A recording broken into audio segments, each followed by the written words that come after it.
નમસ્તે ફ્રેન્ડ્સ, અમારો બીજો પાર્ટ છે એટલે કે બીજો વિડીયો છે જે ખાસ કરીને તમે મેં ચર્ચા કરી પ્રમાણે કે લોકડાઉનની કપરી પરિસ્થિતિની અંદર જે ફાઇનાન્શિયલ ક્રાઇસિસ ચાલી રહી છે એ ક્રાઇસિસ કોઈ એક પર્ટિક્યુલર વર્ગ માટે નથી. એ વેપારીને પણ લાગુ પડે છે, મોટા ઇન્ડસ્ટ્રીયાલિસ્ટને પણ લાગુ પડે છે, ગરીબ માણસોને પણ લાગુ પડે છે, ઇન્ડિયાની અંદર રહેલા દરેકે દરેક વ્યક્તિને લાગુ પડે છે. એનો મતલબ એ પણ છે કે ડેફિનેટલી એ શાળા સંચાલકોને પણ લાગુ પડે છે અને ટીચર્સને પણ લાગુ પડે છે. પરિસ્થિતિ ઓલમોસ્ટ એમ કહી શકાય કે બધી જગ્યાએ સરખી છે અને એને ધ્યાનમાં રાખીને આજે તમારી સમક્ષ ઊભો થયો છું અને તમારી સમક્ષ અમુક મુદ્દાઓ રાખવા માંગુ છું કે જેને કારણે એક સારી એવી અવેરનેસ આવે અને એજ્યુકેશનની અંદર અમુક જે સમસ્યા અત્યારે વર્તાઈ રહી છે, જે અમુક પ્રકારના મેસેજ ફરી રહ્યા છે અને એને કારણે જે પરિસ્થિતિ ઉત્પન્ન થઈ રહી છે એ ન થાય એ હેતુસર આ વિડીયો ઉતાર્યો છે અને આ વિડીયો તમે સરખી રીતના સાંભળો એ તમને દરખાસ્ત છે. ડિસિઝન લીધું છે એ મને બહુ સારું લાગ્યું છે અને હું એને સહમત છું એ વસ્તુ સાથે અને હું હેપી પણ છું અને અમે આ પોતાનો જે ગવર્મેન્ટ તરફથી જે પણ આવ્યો છે પોઈન્ટ એને અમે રિસ્પેક્ટ કરીએ છીએ.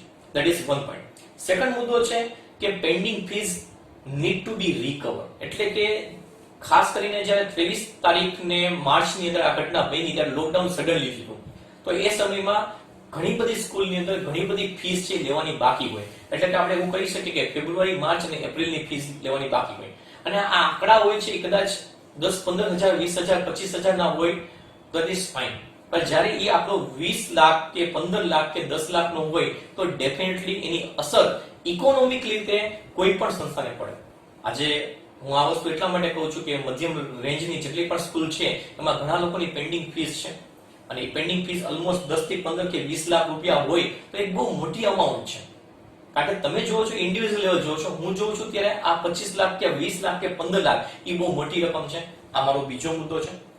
છેલ્લા 2-2.5 મહિનાથી સ્કૂલ ઓપન નથી થઈ. હવે સ્કૂલ ઓપન નથી થઈ તો ડેફિનેટલી વસ્તુ છે કે આ સમયની અંદર કોઈ ઇન્કમ પણ નથી. આની સાથે સાથે સ્કૂલના ફી કહી શકાય કે જે લીઝ ઉપર કોઈ જગ્યા હોય તો એ છે કે માની લો ટીચર્સની સેલરી છે, ઇન્ટરનેટના બિલ છે, લાઇટ બિલ છે, આ બધી વસ્તુ એડ થતી જાય છે. એક સિમ્પલ એક્ઝામ્પલ લઈએ કે માની લો કે સપોઝ કોઈ એક સ્કૂલ છે અને એ એક સ્કૂલની અંદર 100 વ્યક્તિઓ છે એટલે કે 100 વ્યક્તિઓ છે. દરેક કોઈ પણ સ્કૂલની અંદર ઓન એવરેજ 10,000 પગાર આપણે કન્સિડર કરીને ચાલીએ છીએ. આ એક એક્ઝામ્પલ આપ્યું છે. 10,000 મિનિમમ પગાર તો અત્યારે આપણે ચૂકવતા જ હોય છે, કોઈ પણ સંસ્થા હોય, નાની હોય કે મોટી હોય. તો 10,000 મલ્ટીપ્લાય બાય તમે 100 કરો એટલે 10 લાખ આવે. એટલે કે દર મહિને 10 લાખ રૂપિયો કોઈ પણ સંસ્થા હોય છે એના ખાસ કરીને ટીચર્સની જે લોબી છે as a part of their work એને પ્રોવાઈડ કરતા હોય છે. ઇન્ટરનેટના બિલ છે ને બીજા બિલ છે ને અન્ય ખર્ચો તમે બધું કન્સિડર કરો તો 1.5 લાખ રૂપિયા કે 2 લાખ રૂપિયા બીજો. એટલે દર મહિને ફેબ્રુઆરીથી ગણીએ તો 12 લાખ રૂપિયાનું એક અમાઉન્ટ આવે છે. હવે ફેબ્રુઆરીમાં સંસ્થાએ ભર્યું હોય, માર્ચની અંદર સ્કૂલ બંધ છે પણ 12 લાખ રૂપિયા એ પણ ભર્યું હોય, એપ્રિલ મહિનો છે એની અંદર 12 લાખ ભર્યો હોય અને આ મે મહિનો અત્યારે જે કરંટ ચાલુ છે, હું જ્યારે વિડીયો કરું છું ત્યારે આ મે મહિનો છે તેમાં પણ 12 લાખ રૂપિયા જેવું અમાઉન્ટ જશે. તો મલ્ટીપ્લાય કરો તો 12 મલ્ટીપ્લાય બાય 4 કરો એટલે 48 લાખ રૂપિયા જેટલો અમાઉન્ટ છે આમાં વહી ગયું છે અને સામે ઇન્કમ નથી. 48 લાખ રૂપિયા આઈ થિંક નાની રકમ નો કહેવાય, બહુ મોટી રકમ કહેવાય કારણ કે 100 ટીચર્સના ઘર છે એના ઉપર આવે છે. હવે આ અમાઉન્ટની વાત કરી એટલે મારો કહેવાનો મતલબ એ છે કે 3-4 મહિના સુધી તમારી પાસે કન્ટિન્યુઅસલી ઉપરથી જે ફ્લો આવવાનો હોય ફીઝનો કોઈ ને કોઈ કારણ એ અત્યારે સ્ટોપ થઈ ગયો છે. આ સમયે લોકડાઉન છે તો આપણે જે નિયમોને આધીન આપણે પેરેન્ટ્સને અલાઉ કરી શકતા નથી તો એડમિશન પણ નથી આવતા. અત્યારે admission almost you can say નીલ. કદાચ ઓનલાઈન 2-3 એડમિશન આવે પણ વિચ ઇઝ નોટ ઇનફ. તો એક બાજુ છે ઇન્કમ જનરેટ ઉપરથી આવતી નથી, બીજી બાજુ છે કે એડમિશન નથી આવતા, પ્લસ ખર્ચા ઉપર ખર્ચા ચડ્યા જાય છે. ઓકે, તો પ્રશ્ન એવો પણ આવે કે ચલો સેલરી છે એ તમે ડાયરેક્ટલી ટીચર્સની ઓછી કરી નાખો, કરી શકાય પણ એજ્યુકેશન માટે આ ડિસિઝન ખરાબ રહેશે કદાચ, મને એવું લાગે. અમારો પર્સનલ વ્યૂ છે. એનું રીઝન છે કે આનો કોઈ એક એક્ઝામ્પલ જ આપણે લઈએ કે કોઈ એક ટીચર છે એની 12,000 રૂપિયા સપોઝ એનું પેમેન્ટ છે એને આપણે આપીએ છીએ. હવે 12,000 રૂપિયામાંથી કદાચ આપણે એને અડધો પગાર જ આપીએ ઉદાહરણ તરીકે તો એને 6,000 રૂપિયા મળે છે. હવે 6,000 રૂપિયા મળે છે અને એ કદાચ ભાડે લે છે, રેડી, તો એમાંથી 4,000 નું તો ભાડું હોય છે. તમને લાગે છે 2,000 ની અંદર ઘર ચલાવી શકે આ મોંઘવારીના સમયમાં? જ્યારે આપણે વિચારીએ છીએ, મેં તમને કીધું કે 5 સ્ટેપ વિચારવું જોઈએ, એમાંનો આ ભાગ પણ ઇમ્પોર્ટન્ટ છે. કારણ કે પ્રાઇવેટ સ્કૂલમાં જે બધા વર્ક કરતા હોય છે એ લોકો બહુ એટલા બધા સદ્ધર તો નથી જોતા કે આટલું બધું ખમી શકે. કહી શકાય તો આ બધી વસ્તુની પરિસ્થિતિને પણ લોકોએ સમજવી જોઈએ એવું મને લાગે છે. અને એઝ અ સંચાલક તરીકે હું એવું વિચારું છું કે જે 100 વ્યક્તિઓ આપણી સંસ્થામાં કામ કરે છે એના ઘર છે એ અમારી સ્કૂલ ઉપર નભે છે. તો અમારી ફરજ આવે કે એને યોગ્ય વળતર આપવું. કારણ કે એ લોકો ઘર બેઠા બેઠા તો કામ કરે જ છે. ઓનલાઈન વર્કઆઉટ થયું છે. મેં કીધું પણ 214 લેક્ચર લેવાના હોય તો એ બહુ મોટી ઘટના તો છે જ. 70 જેટલી એક્ઝામ લેવાની હોય એ પણ મોટી ઘટના તો છે જ. અને બહુ શોર્ટ ટર્મની અંદર 7 દિવસની અંદર જે આટલા વર્ષોમાં કોઈથી ભણાવ્યું ન હોય ઓનલાઈન એજ્યુકેશન, એમાં અનુકૂલન સાધી અને ભણાવવું એ શું મોટી ઘટના નથી? મારા ખ્યાલ મુજબ મોટી ઘટના છે. અને આ પરિસ્થિતિને લોકો તો સમજી શકે જો આ પરિસ્થિતિમાં અમારી જગ્યાએ કોઈ બેસશે તો આ વસ્તુ રિયલાઇઝ થઈ શકે. પણ જ્યારે તમે ઓલી બાજુ જોઈને વિચારશો તો કદાચ આ પરિસ્થિતિ મગજમાં નહીં બેસે. સો આ બધા મુદ્દાઓને જોવું જરૂરી છે. પાછો પ્રશ્ન એ છે કે લોકોને સારું એજ્યુકેશન જોઈએ છે, સારા ટીચર્સ જોઈએ છે. હવે સારું એજ્યુકેશન, સારા ટીચર્સ જોતા હોય તો કંઈક અમાઉન્ટ તો એમાં સ્પેન્ડ કરવી પડે. સારી અમાઉન્ટ હું નહીં આપું તો આજ ન તો કાલ એવું પણ બને કે સંસ્થામાંથી લોકો નીકળવા પણ મળે. બીજી પરિસ્થિતિ શું થઈ છે? કારણ કે એને અમાઉન્ટ મળતી ન હોય, સંસ્થામાં એટલું અમાઉન્ટનું ફંડ ન હોય. એ કોઈ પણ સંસ્થાની વાત છે. ફરી એકવાર કહું છું, હું મારી સંસ્થાની વાત નથી કરતો. આ વાત છે એ ઇન્ડિયા લેવલની વાત છે, ખાલી મારી વાત નથી. અને આ મારો કહી શકાય કે એક રજૂઆત છે. આ ફાઇટનો મુદ્દો નથી. અને હું સરળતાથી સમજાવવા માંગુ છું, પરિસ્થિતિને તમે સમક્ષ રાખવા માંગુ છું. એટલે કહેવાનું એ છે કે આ હેન્ડસમ જે પેકેજ હોય છે એ હેન્ડસમ પેકેજ આવે છે ક્યાંથી? તો કે ફીસ માંથી આવે છે. ફીસ મેં તમને કીધું પ્રમાણે છેલ્લા 3 મહિનાથી આવી નથી. નવા એડમિશન આવતા નથી. 3 મહિના તોય રાજકોટના ઘણા બધા સંચાલકોએ લોન લઈ દઈને હોય કે કોઈ ગોલ્ડ ને કંઈ રાખી દીધું હોય, આવી બધી પરિસ્થિતિને ભેગી કરી અને કદાચ આ 3 મહિના ચલાવ્યું. અને જો હવે આ જૂન, જુલાઈ અને ઓગસ્ટ જો આવી રીતે કાઢવો પડે તો આઈ ડોન્ટ થિંક સો કે કોઈ એજ્યુકેશન સંસ્થા સર્વાઈવ કરી શકે. અને કદાચ કરી શકશે તો એવી કદાચ સંસ્થાઓ હશે કે જે કદાચ 15-20 વર્ષથી ચલાવતા હોય, એની સાથે કંઈ થોડું ઘણું ભંડોળ હોય. એનો મતલબ એ નથી એ લોકો નુકસાન, એ લોકોને તકલીફ નથી, એ લોકોને પણ તકલીફ છે, એને મોટા લેવલ તકલીફ છે. આજે મેં તમને કીધું મેં 100 જણાનો સ્ટાફ કીધો છે. કોઈ સંસ્થા એવી છે કે એની અંદર 300 વ્યક્તિઓ છે સંસ્થાની અંદર જે કામ કરે છે, તો એનો ફિગર છે 30 લાખ જશે દર મહિને. તો એને નુકસાન છે, એને પણ પરિસ્થિતિ ખરાબ છે. એટલે જ્યારે મીડિયામાં અથવા તો કોઈ પણ પરિસ્થિતિમાં જ્યારે પણ કોઈ મુદ્દો આવે છે તમારી પાસે, કોઈ સમાચાર આવે છે, કોઈ સોશિયલ મીડિયા દ્વારા તમારી પાસે કંઈ માહિતી આવે છે, તો એમાં જમ્પ મારીને ડાયરેક્ટ એની સાથે જોડાવા કરતા મને એવું લાગે છે કે સારા વ્યક્તિઓ એ આ વસ્તુમાં પહેલ કરવી જોઈએ અને જોવું જોઈએ, આ એનાલિસિસ કરો કે આ પરિસ્થિતિ કેવી છે. આ પરિસ્થિતિ મેં તમારી સમક્ષ રાખી છે, તો આવી રીતે સંસ્થા કેમ ચાલશે? અને આવી રીતે સંસ્થા ચલાવશે તો એ ક્યાંક ને ક્યાંક એજ્યુકેશનમાં ભોગ બનશે. અને એજ્યુકેશન છે એનો ભોગ બનશે, તેની અસર છે આપણા બાળકોને થવાની જ છે. મેં કીધું એ પ્રમાણે વાયસા વર્ષા કોઈને કોઈ અસર થશે.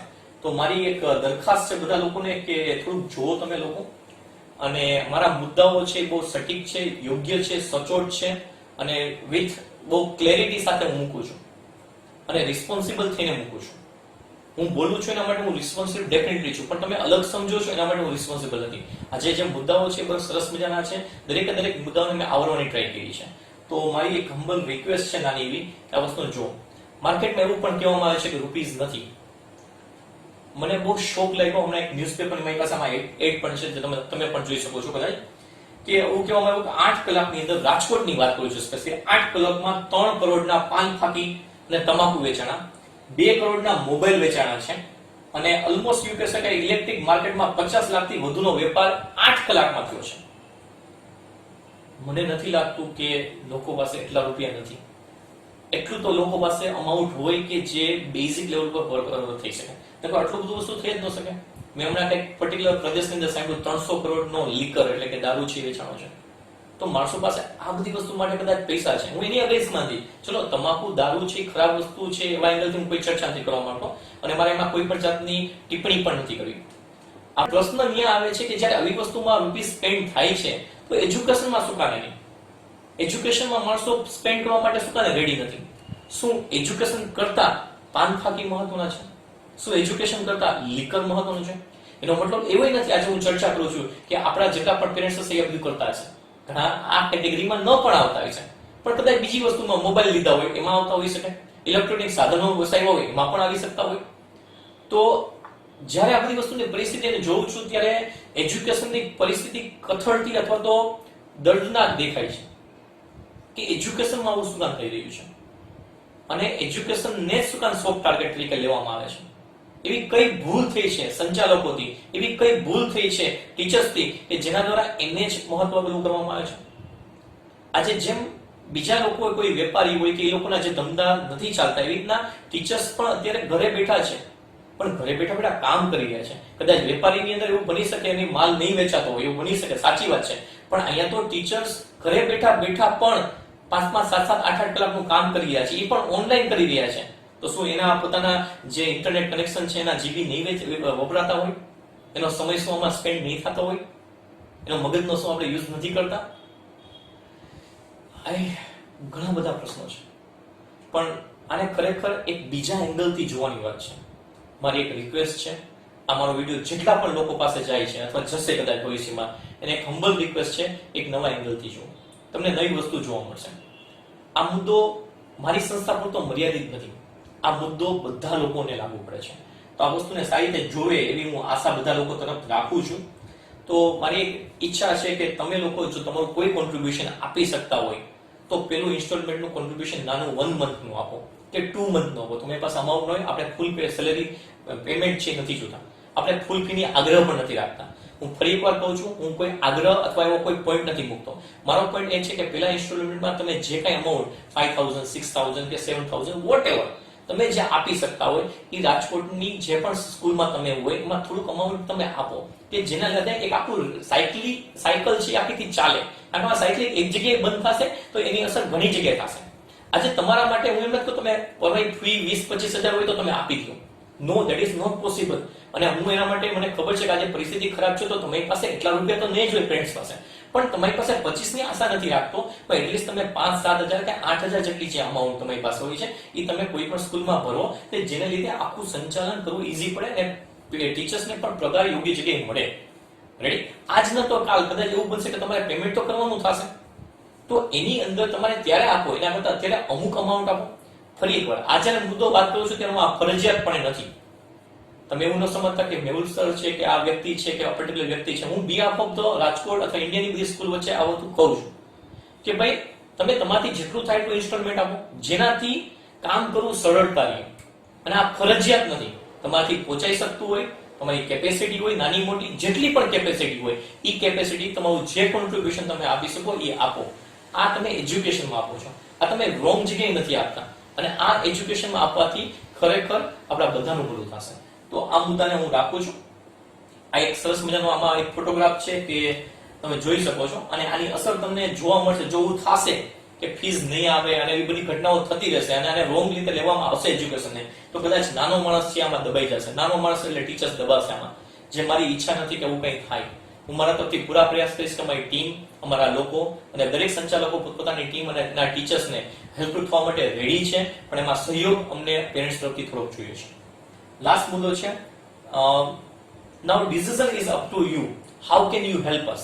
મેં આ જ્યારે મુદ્દો લખો છું ત્યારે ગ્રીન કલરથી લખેલો છે. ગ્રીન કલર એટલે મારા મુજબ એક આશાનો એક મને કિરણ દેખાય છે કે ક્યાંક મારા મુદ્દાઓ છે તમારી સુધી પહોંચે અને તમે મગજમાં બેસે અને તમે થોડું ઘણું પણ કોન્ટ્રીબ્યુશન તમારા તરફથી આપી શકો તો એ એજ્યુકેશન માટે બહુ મોટી મદદ થશે. Thank you very much. તમે મને સાંભળો અને આ મુદ્દાઓને તમે સમજો, વિચારો અને ધીરગંભીર થઈને એકવાર તમારા દિલને પૂછો કે શું આ વસ્તુ વાત કેવી છે એ ખોટી છે. Please think about it.